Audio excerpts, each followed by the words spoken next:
I'm trying to live long enough to actually finish this car, so definitely going to avoid that.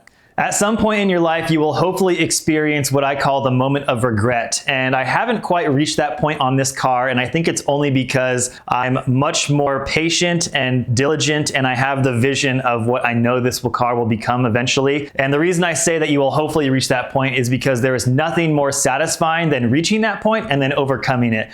I look every single day at my phone screen and see what the car used to look like, and it bums me out a little bit because it was a very cool looking car that I pretty much tore apart and destroyed, but I know the car will be better in the long run. It just takes time, and I really thought that it was going to be pretty much all buttoned up by this point. I kind of wanted it to be done by mid-January, and it is definitely not. I went ahead and worked on the car for the last 3 days without the camera on. I just wanted to focus on getting things done as quickly and as correctly as possible. The trunk is all finished up now. I got the wire harness completed and all the hard lines are functioning properly. I have the car aired up all the way and left everything at 80 PSI overnight, and it looks like it's holding everything just fine. So I think that's all good to go. I put the delete panels back in the back, so that is looking nice, and it's covering up where the hard lines switch from being hard lines to PVC lines, which is really cool how I managed to hide that. I put some black carpet on the back of the delete panel so you won't see that ugly silver sound deadening anymore. So today I'm ready to move on to the next few things. I've got a couple of little details that I'm going to add to the interior, and then we're going to move on to welding the holes in the trunk where the old wing used to be, and also hopefully installing this brand new carbon fiber hood that I got.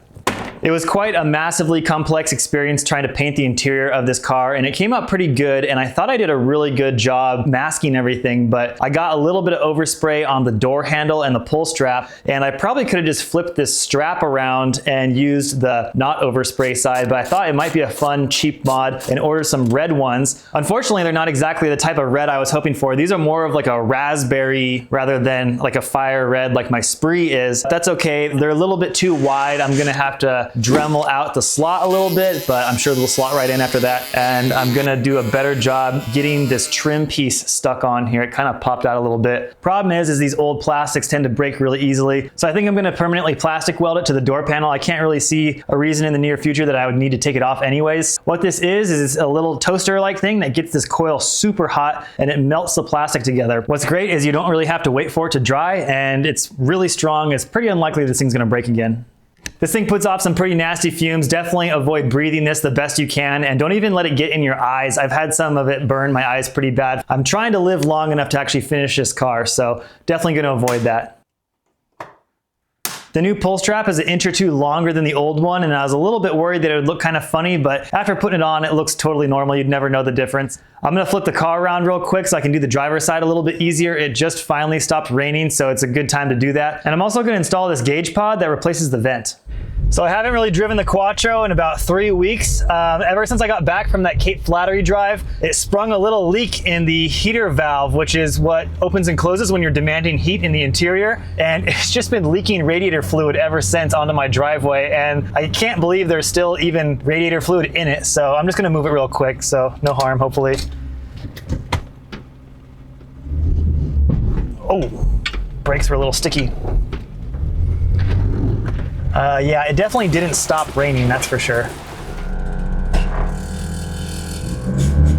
It is absurd how difficult it is to back this car into the garage. It's only got about 3 inches on either side of the lift, so if you miss it by any tiny amount, you end up hitting something. Luckily, I've done it enough times that I kind of figured out the tricks. My buddy Scott hit me up from Grip Royal. He's the one that makes the steering wheels that I've used in this car before. They make all kinds of cool little parts like this that go in the interior of these cars. I've already got their cluster mounted gauge holder, which I absolutely love. It's a very nice option to have my boost gauge right there where the cluster is. And this is a vent mounted gauge pod. I was actually thinking about doing one on the passenger side and putting a boost gauge on the passenger side. That way, you know, the passenger could watch the boost going up and down, but that seemed a little excessive. I basically just need to get this vent out of here without breaking it, and then the gauge pod kind of just replaces where the slats go.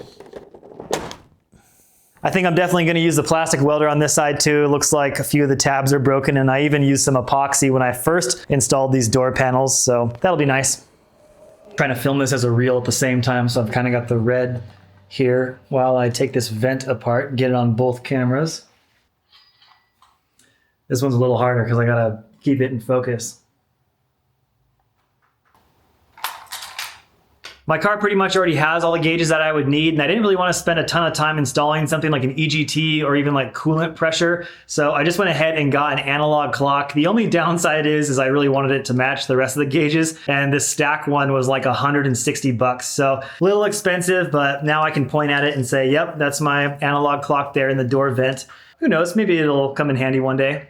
Because of the way this gauge pod holds the gauge at an angle like this, I'm not going to be able to use this holder piece that came with the gauge, or at least the entire part of it. So I think I'm going to cut it so that it still fits. I don't think this gauge would ever come out anyways, and you could definitely put some duct tape in there if you wanted it to be really tight, but we'll put the whole thing back together and put it back in the car and start wiring it up, and then I will have a functioning analog clock.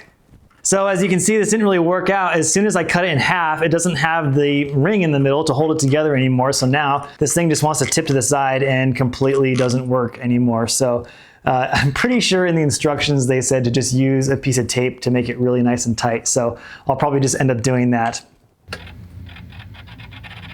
I've got the gauge fitting in there nicely now. It took a tiny bit of finessing. I have a constant 12-volt power that keeps the clock always running even when the car is turned off. And then the switched power turns on the backlight just like the rest of my gauges that all come on when the car is turned on. I'm gonna move on to something that should be pretty easy now, and it's this dash vent. This is an aftermarket one that somebody makes. I think I threw away the OEM one years ago because it was just a busted up piece of plastic. So hopefully this thing just pops in there fairly quickly, and then I can move on to the hood. So the way this is held in there is just by these little brackets that they gave me. They said to bend them at 15-degree angles so that it kind of like slides into the vent hole, and then when you tighten these screws, that should keep it from moving around much. I was thinking about vinyling this thing purple, but there's just so many holes, and I don't know, you probably would have been able to see the silver aluminum. If I don't like the raw look, I'll probably just paint it black or something like that, but it might look cool because my VIN plate is raw aluminum too. So let's pop that thing in there and see if it works. I wouldn't exactly say putting that vent in was easy, but I got through it in about 20 minutes. Just had to make sure those prongs were in the right direction so that they grabbed in the right spot. It's hard to do it when the dash is in because the window is right in the way, so not really easiest thing to do as I thought it might be. I'm gonna go change my outfit really quick because I'm gonna start filming the hood video for my Instagram, and I don't wanna look like I'm wearing the same outfit in every single video. That's gonna be a separate video from the door vent video, so go do that real quick. I'll be right back. You get my microphone on here so you can hear me. Little movie magic. There, how's that sound? The parts pile has gotten smaller and smaller, and that makes me really happy. So small, in fact, that I keep it in the passenger seat now. But these are actually billet aluminum hood hinges, which is so cool. What also makes these so special is these have a tiny little set screw in them. And when you take that set screw out, you can stand the hood up vertically. And when the hood is at a vertical spot, you can pull it straight up like with a buddy and just basically remove the hood without any tools. So that's a really cool option if you have like a race car and you want to take the hood off really fast. My hinges are so old and beat up anyways that I think it was time. So really excited to put these on and see how they look and see how it functions and be able to take my hood off whenever I want. I don't want to have hood pins anymore. I want it to just be clean and run the stock one. So I bought a brand new stock one from Nissan, and I bought a remanufactured hood cable. Hopefully that all works. I'm a little bit worried the hood latch is gonna be fouling in the intercooler bracket, so I'm a little bit worried about that. I'm not sure if I'm gonna cut some stuff or what, but we'll see. Hopefully it'll all work out. So I can't imagine that for once I'm actually this lucky, but I think this is actually gonna work without fouling. Unfortunately, I'm gonna wrap about 90% of this hood with the exterior vinyl. I've never been a huge fan of exposed carbon on the exterior. Like when you see a G35 or something with carbon fenders, I think it looks so bad. So the latches have that quick release feature, but there's also this pin here that disables it. If the pin is in, the hood latch quick release thing doesn't work because it holds it captive. The only weird thing is I'm putting it on the hood now, and it almost seems like it's upside down because you can't put this pin in and out with it installed on the hood. So I'm not sure if they intended on you making up your mind on that beforehand and then just running it always with the quick release thing. Maybe it's just for shipping. All right, I give it about a 30% chance this thing fits on the first try, but let's see.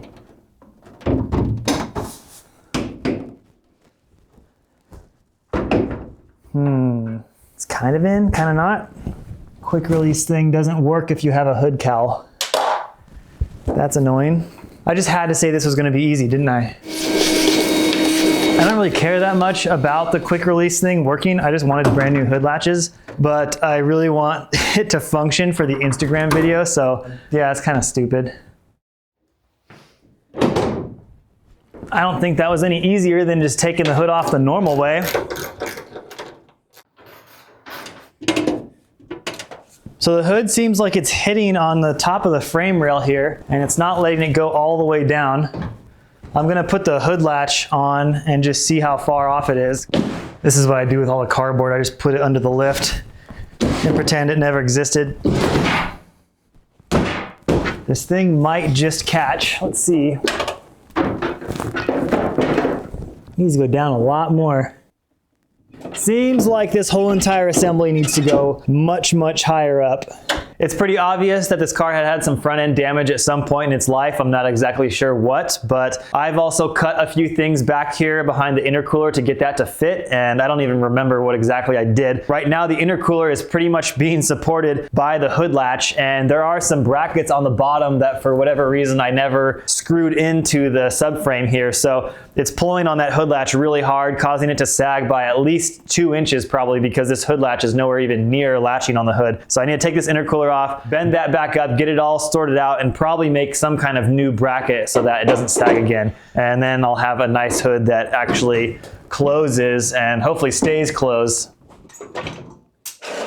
It's very obvious that there used to be some kind of support here that went from the bottom of the hood latch bracket to the subframe that's been removed at some point, and I'm not really sure why. I'm not sure why that's gone. It must have been at some point that I took it off to make clearance, but it definitely needs to be there if you want a functioning hood latch. So I think I should be able to bend this back into place and make something for that somehow. I've figured out a few things with the hood assembly, and first of all, the hood was not quite closing all the way. It was hitting the top of the bolts on the strut. So I clearanced the hood a tiny bit with a hole saw. Managed to get some fiberglass in my eye, but I'm all good. So now the hood seems to be closing a tiny bit further. It's just good that it's not rubbing on that anymore. Also, this safety catch thing is not really going in properly. I think with the gross crummy fiberglass that they have, I bent the handle down a tiny bit, which helped a lot. So I have managed to get the hood to latch at least once by kind of using a piece of wood to jam in here and push this bracket up pretty hard into it. It is sort of functioning. I'm going to try to make a custom bracket for this that mimics the old one. They had Nissan Sentra ones available online that I could probably get to my house in about 10 days, but I don't really want to wait on some part that may or may not fit very well. Obviously from a different car, they don't make the 240 ones anymore. So it'll probably take the rest of the day to make this part, but let's see. I'm gonna mock it up with a little piece of cardstock, and then we'll cut it out and maybe like bend it and see how that all goes. Sounds totally insane, but Chris Forsberg showed me that you can actually cut metal with one of these circular saws, even with a wood cutting bit like you would normally use. It works totally fine, and I made quick work of it and cuts a much straighter line than using the cutoff wheel. So it's actually kind of a cool little trick. I just don't remember if that was supposed to be an aluminum only thing or if you can do it on steel, but it works, so send it. I'm not a great fabricator and I don't have a lot of the cool tools like press brakes and all those things, but really just needs to hold this up from getting pushed down. I'm gonna bend a few of the sides in and give it, you know, some like leverage so that it can't bend. It is very rare to me that something actually comes together as good as I had in my head, or maybe even better, but this is going really quickly and it looks really nice already. I don't know what you call it. It's not like a triangulation, but an angle to it here so that, you know, this metal cannot bend in half very easily. So I'll put some riv nuts in the top of here and I'll drill a slotted hole at the bottom so that I can move this thing up and down, and like nothing's gonna bend this thing. Something else on the front end is gonna bend before this bends. So this is actually really cool. It's making me really happy that it's coming out so well. I've got the bracket all finished up and it actually turned out pretty good. I'm really happy with it. The paint is drying on it right now. It's probably gonna take longer for the paint to dry than it took me to make that thing. I'm surprised how quick I whipped it out. I would love for my future self in my automotive education to learn how to be a better fabricator and even a TIG welder, but I know it takes tons and tons of time. It's not just something you learn overnight. So I need to apply myself more and have more patience with those kinds of things and try to make things better. I don't have all the necessary tools, but you never know. One day maybe I'll have a larger space and I can buy some cool stuff for it. I'm going to install the hood latch cable, and it's not an OEM one because they don't make those anymore. A third-party company makes them now, and they specifically say that they're shorter for some silly reason. I'm not sure why, because in my opinion, you'd want a longer one because a lot of guys like me are trying to tuck these things and keep them out of sight. But for whatever reason, this company thinks that putting them through the engine bay is a better idea. I'm going to try my best to hide that thing and make it look nice. So we'll see if I can get the correct length out of it. Still sliding really easily. I think as long as I don't crimp the thing on accident, it should be fine. So this might be clever or maybe not, but what I did was I drilled a new hole and had it go through the inside of the fender well, kind of like where my air lines are routed, and it goes behind the wheel in a place that I'm pretty confident will never be touched by the tire. Then it kind of snakes through in front of the radiator and pops out right where it needs to be, where the latch is, and it's almost too long now, which is kind of funny. Once I get that bracket on there and get the hood closed, we'll give it a shot. I thought this paint was dry. The front is definitely dry, which I painted second, but I picked the thing up and the back has wet paint all over it somehow. It's 40 degrees in my garage, so the paint just never dries, which is infuriating. I guess I could have hit it with the heat gun, but I just absolutely hate painting things so much. I'm just gonna put it back on the car, I don't care. You can see by design that I've got quite a bit of room to move this up and down with my slotted thing. Hopefully it'll be plenty to get the hood latch up into the place it needs to go. Yeah, let's see if that works.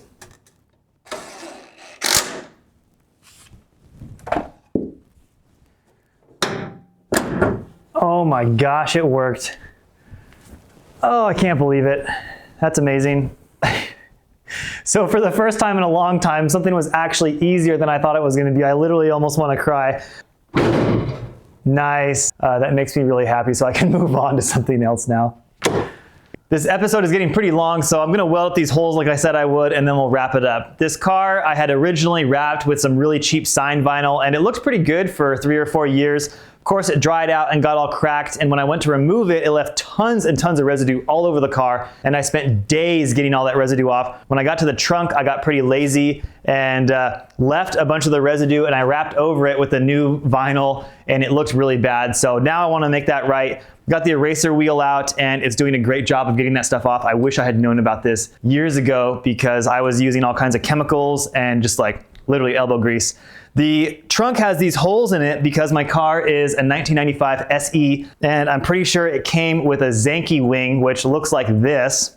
Sorry if that's your car, but definitely not my cup of tea. Maybe that looks cool back in 1995. I'm gonna end up going with a kooky wing, which I think is much more timeless and perfectly aggressive for this car. Nothing too crazy, but the kooky wing does not cover up these holes, so I don't wanna just vinyl over it. You'll end up seeing it and they could pop through, so that's kind of the lazy way to do it. So I'm gonna weld these things up with the MIG, and hopefully those will come out all right if I do some grinding and a little bit of Bondo, and I think we'll be good to go. I've got my MIG welder here. It's about a 15-year-old welder. I got it used from a friend, and it seemed like it worked pretty well for quite a while, but I don't use it often enough to really get good and dial this thing in, and I feel like it's been kind of running crappy. My dad tried to use it a little while back when we welded those wheel mounts, and he was having so many issues with it that he just ended up bringing over his own similar welder and using his welder. It just seems like the thing is pretty deteriorated. The button on here is very damaged, and obviously that could have been cleaned quite often at some point in time, but I bought a new one of these welding wire core things, so I'm gonna replace that, and hopefully that fixes a lot of the issues, and hopefully this thing fits, but I just don't use this thing enough to know what's wrong with it and to really dial it in, so it's hard to tell if it's the welder or if it's me. I've got my piece of steel that I used here to make my bracket, so let's just give it a few little test welds and see what happens.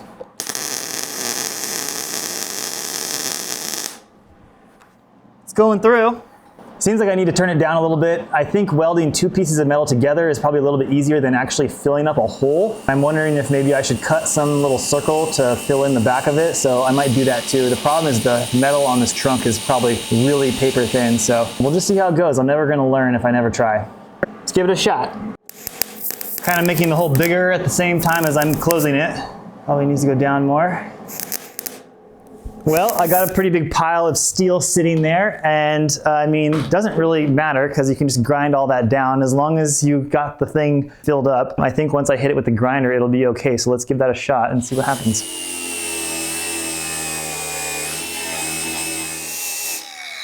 I think this turned out pretty good. I mean, I'm not exactly proud of my welding skills, but no harm in just grinding it down and making it look nice and flat. I'm also gonna put some Bondo on it. Like I mentioned, this chunk's got some dents in it anyways that I wanted to fix up. But yeah, I'm very happy with how it turned out. I was a little bit worried that it wasn't gonna work because welding something flat, like a little thin piece of metal like that's pretty difficult. But that's it for this episode. Next time, we'll probably put the wing on and start wrapping the car. Excited to start wrapping the hood. That'll look really nice and we can finally see what this color is gonna look like on a larger area on the exterior. So make sure you check your polarizer or I'll come find you.